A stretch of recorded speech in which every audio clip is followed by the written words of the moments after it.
Okay, now let's move into the three different types of threat intelligence. So I'm going to move this over to the right just for a bit more real estate. Um, and the three types of threat intelligence are, the first one is tactical.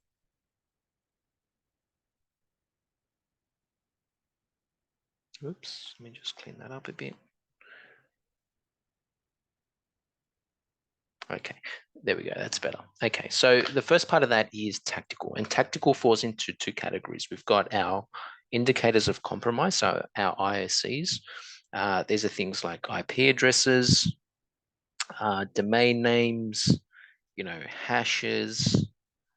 These are all things that are labeled as, these are all pretty much what I call breadcrumbs, little things that get left behind typically after an attack has happened. So what has caused this attack to take place?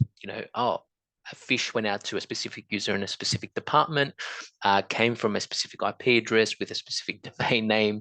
How come that was not flagged? Maybe there was a file sharing technique that was used. Things like that that we can start identifying how this attack has happened. So ISCs are trigger points. They're basically, you know, whatever it's called, right? It is called an indicator of compromise. So these are the breadcrumbs that have caused our potential compromise. The other one is TTPs, and these are our techniques.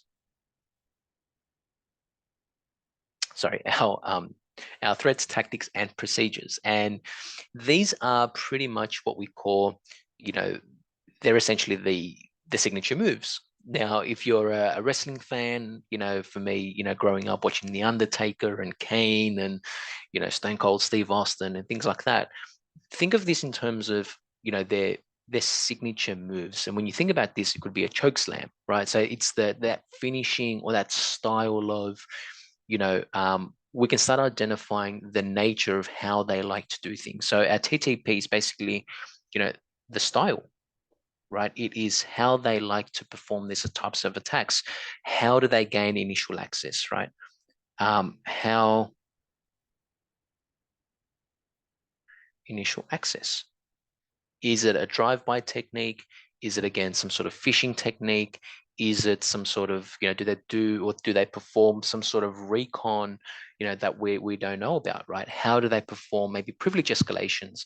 Do they use WinPs or LinPs, or do they craft their own, custom exploitation to perform these attacks?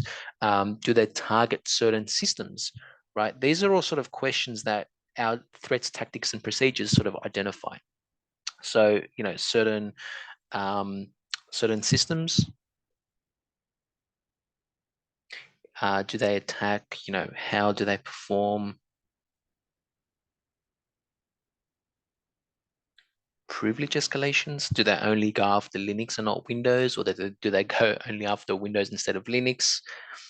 These are all questions we start identifying in our industry. So once we start looking at these TTPs in our industry, then we can start driving down into more details, right? Do they have favorite tool sets that they use?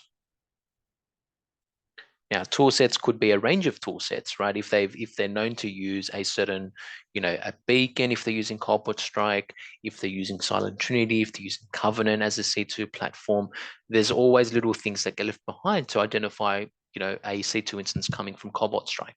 And these are things that we can tie into later, which we'll talk about how we can feed these into sort of our security platforms.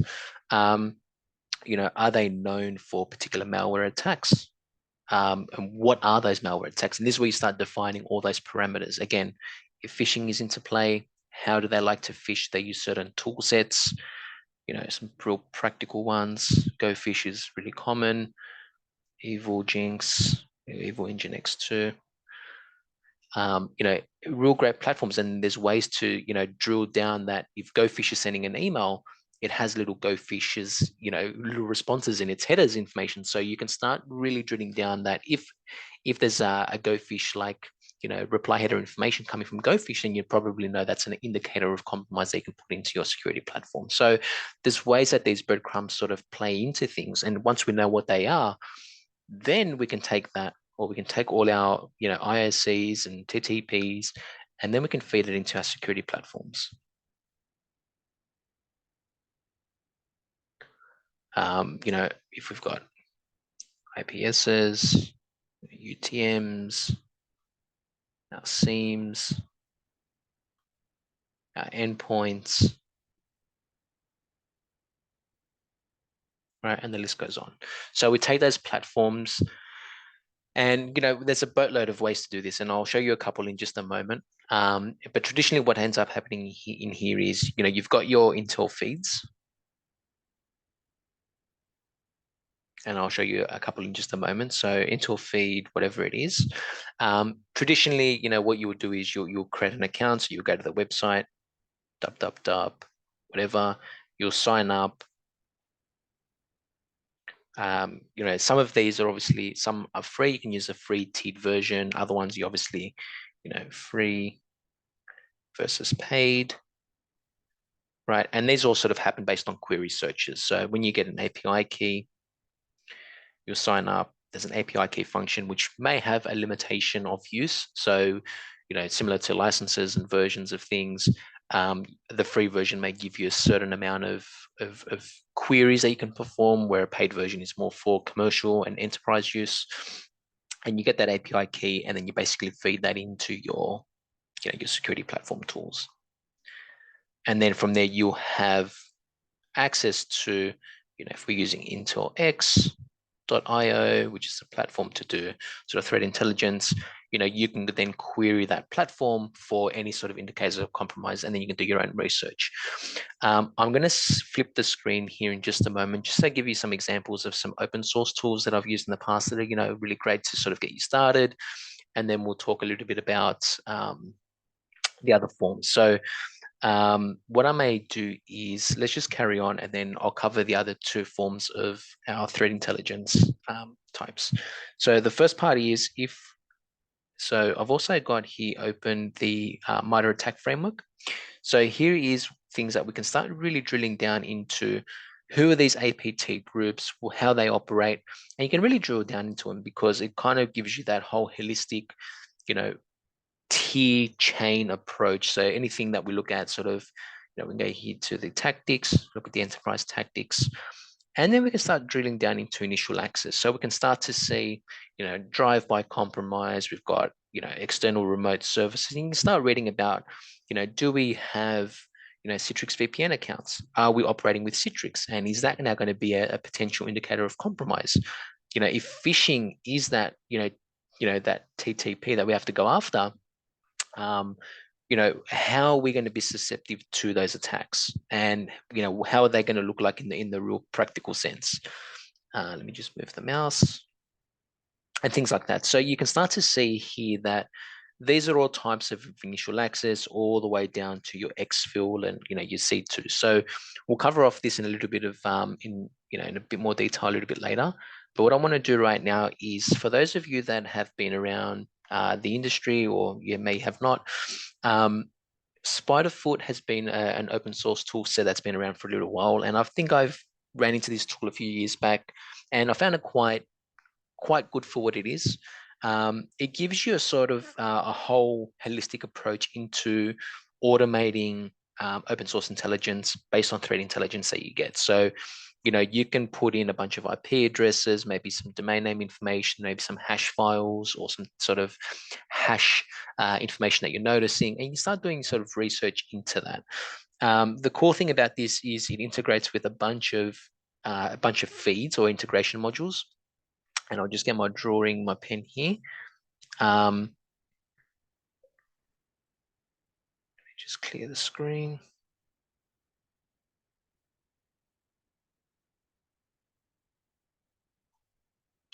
And you can start to see, let me just grab that down a little bit, that there's pretty much 200 modules that it integrates with, and says, you don't need API keys for some of them you do require. The best way to sort of do this is to go to the website and sort of see, because some of them are obviously paid subscriptions, which allow you to have more features. Other ones are free, you can make use of, or you can just pretty much set them all up and have a bit of a trial run against this and see how you go. And I found this to be really great, because it's a great platform. The open source free version is just as great as the paid HDX version. The HDX version just gives you obviously a fancier a GUI version, which kind of helps sometimes. But if you're okay to jump into the command line, there's ways to install this. There's a community on here that you can just visit.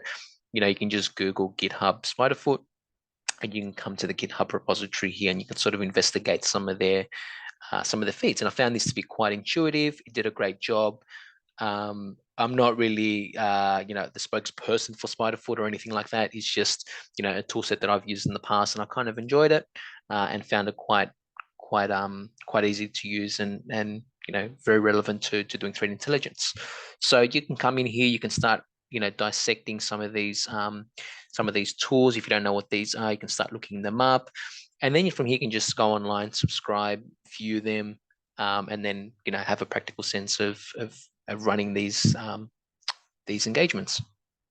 All right, so that's that. So we've covered enough about what have we covered so far? So we have covered our tactical side of things. Now I'm just going to create some more space on this side, and the other side is now our strategic. So let me just clear this out and change colors here. So let's pick a nice blue. So the next part of that is what we call strategic threat intelligence. And strategic is all about two things: who and why, right? And the main question here is it's more focused on trends and analysis of the threat actors, not around, I guess, the tactical nitty-gritty of the threat. So when we talk about tactical, it's more around the very specificness of the attacks, and this sort of helps us build that threat profile. But all these will sort of go hand in hand, because as an organization, you need to know the tactical side of things, but then from a strategic, operational, and I just gave away the third one, which is our operational, and we'll cover these off in just a moment as well. These are all three, they sort of go very hand in hand together, because they all sort of work very coherently against each other. So when we start talking about strategic, the who and the why is the main sort of foundation of this. It's the trends and the activities of these threat actors, right? So who are they targeting and why? And the first question is, are we a target? And by we, I mean, is our industry or our specific organization that we're working with, are we a target to an APT attack? And if we are, or how do we identify that?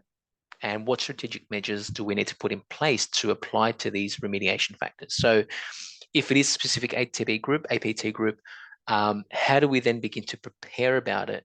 But then into our defenses, what do we do in terms of referencing these threats and identifying those attacks through historical or prior attacks that have happened, which may have been through either political or some sort of social interactions, and how they impact our industry or our certain sectors in the industry, and then obviously the countries, and what sort of risks come into play. So this traditionally comes into when you're doing sort of risk analysis. The main thing here is, are we likely to be attacked, right? So again, going back to, are we a target, should be the main question that we ask. And if we are, what are we doing about it? Going back into our tactical side of things, and I'm just going to keep drawing lines here to tactical, because it kind of all references each other when we start talking about operational. That also raises more questions around the other things, such as, how do we document these attacks are getting carried out? So how are they doing it? So this is more of the who and the why when we talk about strategic. As operational, we've got things like how. How are they doing these kinds of attacks? Again, going back to our MITRE framework, how are they doing persistence? Now, if this is an APT group, and I'll just go to groups here, the one that I like is kind of APT 28. How are these guys, and these are all sort of names that we in groups that we can document these. You've got techniques and tactics here that they use through any means necessary. Are they doing brute forcing? And if we have, let me just get my pen out, because brute forcing is a very interesting one if we're just on this discussion, right? So password spraying, great. Password guessing, brute forcing, fantastic. So if we know that they're using this sort of tactic right here to perform brute forcing, and they're going to do password guessing and password spraying, great. So the first thing that I would look at is our external footprint. So do we have VPN profiles or any sort of login functions on our external perimeter? Now, if we do, okay, great. What do we do to minimize that attack surface? Because anytime you do an external pen test, or if you've got assets that are publicly available, chances are that there's going to be some sort of credential stuff, credential brute force, credential spray attack happening. Now, can we go over to, password, sites like Dhashed, and can we type in company name at, whatever the domain is, and then start guessing or start spraying those accounts with, with winter 11 as a password, and that's going to get sprayed against, Jimbo at whatever. And we can do a round robin approach to the cows come home, right? So round robin just means I can set up a different bunch of IP addresses, 1.2.3.4.5, whatever, 1.2.3.4. I'm just laughing because there's too many octets there. That's okay. We can specify when we do round robin approach for brute forcing, we can specify a different range of IP addresses to source the traffic from. So if I've got a laundry list of IP addresses of 100 different IP addresses that I'm now going to be targeting mail.xyz at company, well, and I can rate limit that as well to say, look, I'm just going to send out a few threads every maybe couple of minutes to maybe slow the approach down, because I know they may have a WAF or they've got some sort of IDS at the forefront. There's ways to, limit that. Absolutely. But then if we've got that at our surface, on our attack surface, we can then slow that process down. So what we then need to do is look at our threats and tactics here, come into the APT group and start understanding, well, if they're going to do password guessing, that's great. Now, when you're doing a pen test or you're doing any sort of adversarial SIM, you are going to be doing these tests quite aggressively to test and fine tune those controls. So again, if we are going password guessing, well, can we find historical breaches of our customers or of our users online? So can we Google Dork some stuff? Can we go to Dhashed, Snarspace, all these websites, and then can we try and find historical breached accounts, and do they work if we try to log in? Can we spray these accounts, and then are we going to then rate limit that to reduce the attack surface of our mail.xyz or our vpn.xyz or our portal.xyz, right? So there's ways to minimize these attack surfaces, and that's what we want to do. So by getting that understanding of, let me just, clear the screen. By getting the understanding here of what techniques they're using, we can then begin to minimize or slow down that approach, right? So that's one thing. So you can come on here, you can look at the different APT groups by industry, you can start profiling this, and then you'll be running very specific attack techniques against those. So I'm just going to go back to here and we'll just wrap up quickly because I know we're going over time. So what have we gone so far? So we've got strategic. These are our targets. So again, how likely are we to get attacked here? So I'm just going to close this off because I've got too many things open. And this falls into what we're talking about. This is a very common one when we're talking about strategic, because chances are anytime a business goes into a new venture, so a business may be operating very well for a bunch of times, they will look at either doing new business, either through mergers and acquisitions of buying new businesses, or expanding into new territories. And what ends up happening is sometimes a business that operates in Australia that now is either going to operate part of a business out in another location of the world, or another location in a territory. There may be some sort of geopolitical things that are occurring there. So the questions that we need to understand here is, if we are now doing business in another part of the world, how do we address the risks? And think in terms of what's going to affect business. Is there a particular APT group that operates out of that business? And are we going to be a target if we do operate in that business because we operate in that very specific industry? So these are questions that we need to ask. And then we need to be, again, very proactive in the measures and ensuring those strategic operations and the strategic measures implemented to support the growth of the organization.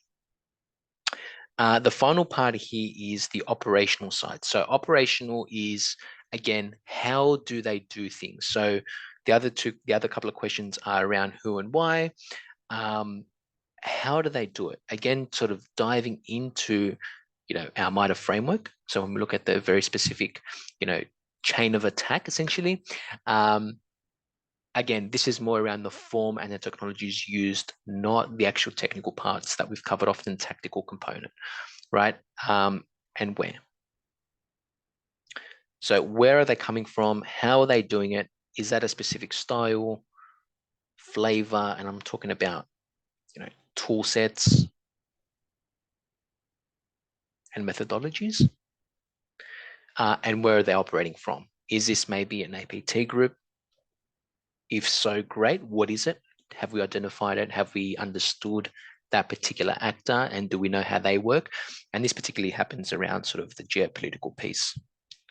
So geopolitical, usually where you've got, some sort of trade going on between two different countries. If we are now going to operate in a business where a trade deal has just happened, do we then need to factor in that rise of attacks becoming now more active because maybe that nation doesn't like what they're doing and things like that? So I don't want to really get into the political side of things, but that's how we sort of understand that. So to summarize, these are the three core areas around threat intelligence. These are basically the types of threat intelligence. We've got our tactical procedures, we've got our strategic and operational, and these all sort of work very hand in hand in terms of threat profiling, threat understanding, and threat intelligence. I hope you've enjoyed this video. I know it's a little bit longer than intended. If you've got any questions, please leave them in the comments, and I'll see you guys in the next video.